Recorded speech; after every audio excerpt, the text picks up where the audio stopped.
Assalamu alaikum dear learners. As you know, we were discussing death of a salesman. तो इसका हमने first act discuss कर लिया था. In this video we are going to discuss second act. आज हम इस वीडियो के अंदर death of a salesman drama का जो सेकंड एक्ट है उसको देखेंगे. तो सेकंड एक्ट का जो आगाज होता है वो इस तरह से होता है. जो लोमैन फैमिली है उसके जो दो सन्स हैं, बिव और हैप्पी, वो अपने वालिद के फादर के उठने से पहले घर से चले जाते हैं ताकि अपने किसी दोस्त से थोड़ा बहुत उधार लेके कोई बिजनेस स्टार्ट कर सके. और ये अपनी मदर लिंडे लोमैन को बता जाते हैं कि वो कहीं जा रहे हैं. अब वो घर से चले जाते हैं. अब उनके जाने के बाद जो विली लोमैन है वो उठता है. उसकी वाइफ लिंडे लोमैन उसको नाश्ता बना के देती है, उसको सब कुछ बता देती है कि किस तरह उसके जो सन्स है वो किसी से उधार लेने के लिए चले गए हैं. तो ये सुन के उसका जो बाप है वो थोड़ा बहुत खुश होता है कि उनके बेटे चले गए हैं और वो कर्ज लेके आएंगे, वो कारोबार स्टार्ट करेंगे और कारोबार स्टार्ट करेंगे तो वो कामयाब हो जाएंगे. जब कामयाब हो जाएंगे तो ये जो जॉब करता है उससे रिटायर हो जाएगा. रिटायर होने के बाद घर का जो बगीचा है वो बनाएगा, इर्द गिर्द प्लांटिंग करेगा, दरख्त लगाएगा, फूल लगाएगा और उसके बाद अपने दोनों बेटों के लिए अलग अलग घर बनाएगा. इस तरह की कुछ ना डे ड्रीमिंग वो करता है कि अली फ्लॉज इनके अंदर बनाता रहता है. इसके साथ उसकी जो वाइफ है वो भी उसको सजेस्ट करती है कि तुम भी अपने बॉस के पास जाओ, उससे कहो कि या तो हमें थोड़ा बहुत उधार दे दे.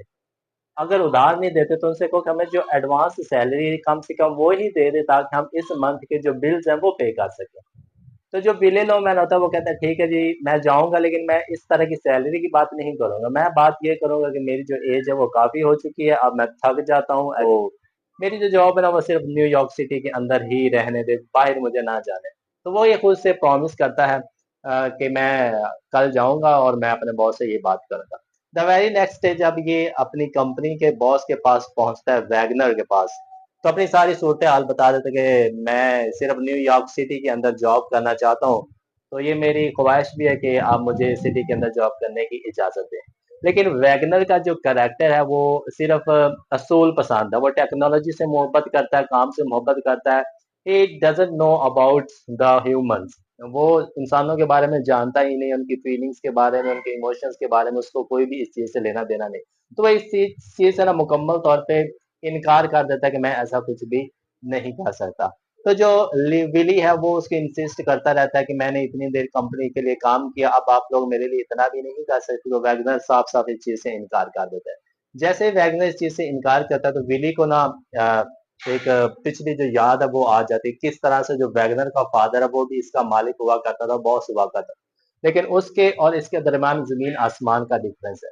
उसको जिस तरह के रिक्वेस्ट विश लेके जाते थे वो पूरी करता था, लेकिन और उसके बेटे की जो आदत है वो बिल्कुल भी उससे मैच नहीं करती. तो उसको थोड़ा बहुत दुख होता है, लेकिन वो फिर भी इंसिस्ट करता रहता है कि अगर कहीं पॉसिबिलिटी बने तो ऐसा जरूर कीजिएगा. लेकिन जो वैगनर होता है वो मुकम्मल तौर पे इनकार कर देता है. And so his boss says I am going to terminate you, मैं तुम्हें जॉब से निकाल रहा हूँ. अब अपने बेटों से ही कहना कि घर का जो सारा सर्कट है वो चलाएं, घर की जो जरूरियात है वो पूरी करें. अब तुम्हारी इस कंपनी को कोई जरूरत नहीं है, अब घर बैठो, सुकून से आराम करो, जहां तुम्हारा दिल करे वहां जाना. एंड वन मोर थिंग, जितने भी तुम्हारे पास कंपनी के सैंपल्स है जिसका तुम कारोबार किया करते थे, वो जो सैंपल्स है विद इन 1 वीक वो कंपनी को तुमने रिटर्न करने होंगे. आज के बाद तुम्हारा कंपनी से किसी किस्म का कोई ताल्लुक नहीं होगा.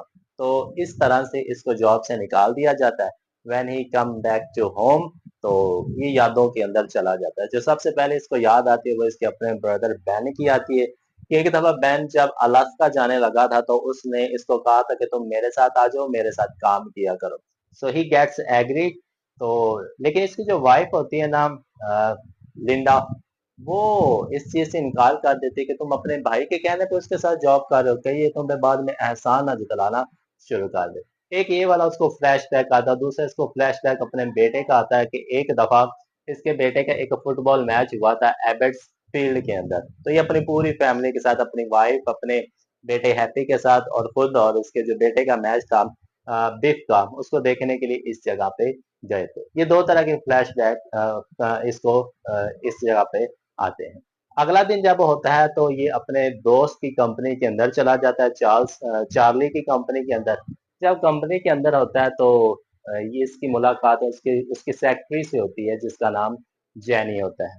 अब जैनी जब इसको देखती है कि ये उसका दोस्त आया तो वो इसको लेके ना अपने बॉस के ऑफिस के अंदर चली जाती है।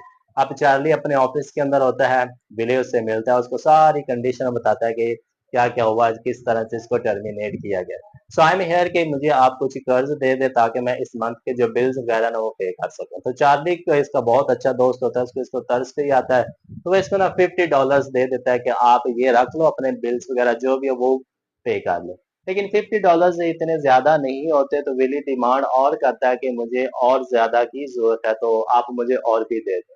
तो चार्ली कहता है कि मैं और तो नहीं दे सकता, but I have an offer for you, कि अगर आप चाहो तो मेरी कंपनी के अंदर काम कर सकते हो। लेकिन विली उसकी कंपनी के अंदर काम करने से भी इनकार कर देता है और उससे जस्तजू करता रहता है, इल्तजा करता रहता है कि मुझे पैसों की जरूरत है। अब एट द एंड क्या होता है, चार्ली उसके ऊपर तरस खा के उसको और कुछ पैसे दे देता है। वो पैसे लेके वापस घर आ जाता है, अपने घर के जो बिल्स वगैरह है वो पे कर देता है। अब दूसरी तरफ जो इसके दोनों बेटे होते हैं, बिप और हैप्पी, वो जिस दोस्त से पैसे लेने के लिए गए होते थे वहां से वापस आके ये एक रेस्टोरेंट के अंदर बैठे होते हैं जिसका नाम होता है फ्रैंक्स शॉप हाउस। इस रेस्टोरेंट के अंदर बैठे होते हैं, दोनों बातें कर रहे होते हैं और ये बातें कर रहे होते हैं वहाँ के वेटर से जिसका नाम स्टैनले होता है, खाने के लिए चीजें ऑर्डर कर रहे होते हैं। अब दोनों आपस में बातें कर रहे होते हैं। बिप कहता है कि मैं गया था ओलिवर के पास कि वो मुझे कुछ पैसे उधार दे दे, लेकिन उसने मुझे पैसे तो उधार नहीं दिए, लेकिन उसने मुझे एक जॉब दी है कि मैं शिपिंग क्लर्क के तौर पे उसकी कंपनी के अंदर काम कर सकता हूँ। जैसे ही मुझे ये जॉब ऑफर हुई तो मैंने उसका जो एक पेन था वो मैंने चोरी कर लिया।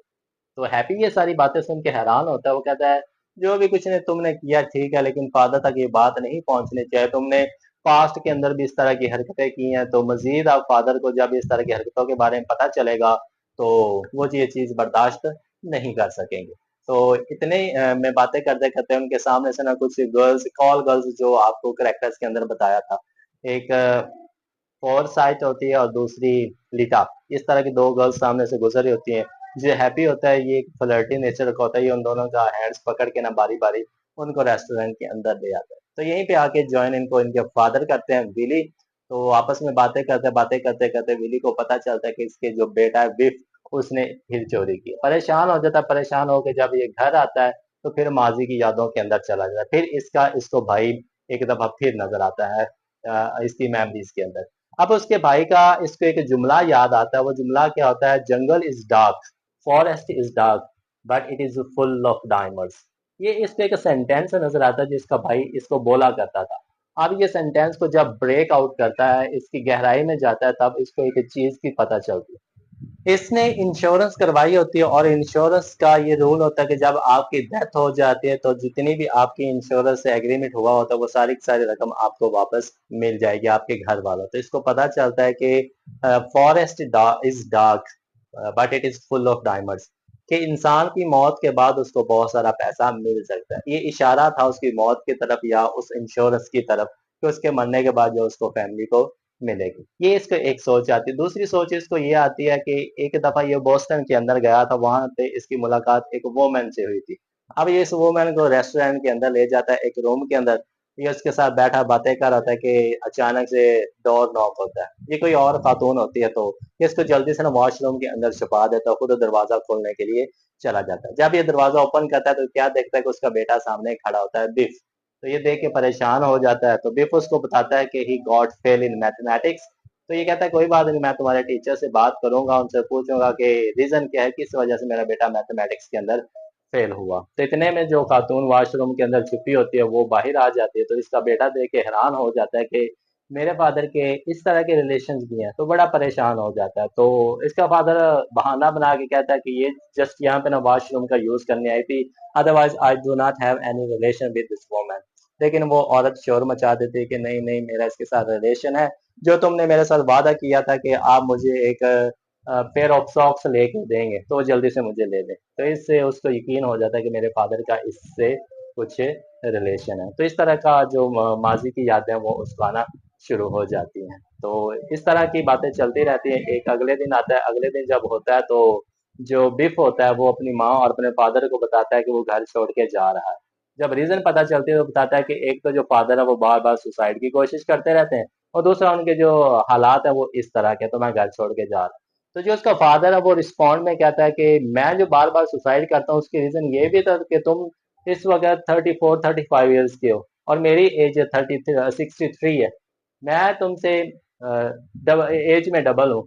सारा घर का जो सर्किट है काम है वो मैं ही करता हूँ। तो जिसका जवान बेटा घर बैठा हो और उसका फादर काम कर रहा हो, तो कंडीशन तो फिर इसी तरह की होंगी ना।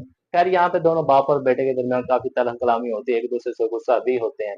तो जिस दिन ये आपस में बातें कर रहे होते हैं, गुस्सा हो रहे होते हैं, उसी रात ये जब सारे लोग सो जाते हैं, विली जाग रहा होता है। जैसे ही जाग रहा होता है तो इसको फिर एक दफा ख्वाब के अंदर, ड्रीम के अंदर या मेमोरी के अंदर इसका भाई आता है, बैन। बैन फिर वही कह रहा होता है कि यू हैव $20,000, अगर आप अपनी जान दोगे तो आपको $20,000 मिल सकते हैं। तो यहाँ पे उसको सोच आती है, अगर मेरी मौत से मेरे घर वालों का फायदा, फैमिली का फायदा हो रहा है, तो मुझे मेरी जान कुर्बान कर देनी चाहिए। तो वो उठता है, किचन के अंदर जाता है, किचन के अंदर से पाइप को पकड़ता है और खुद को उस पाइप से ना वो फांसी दे देता है और सुसाइड कर देता है।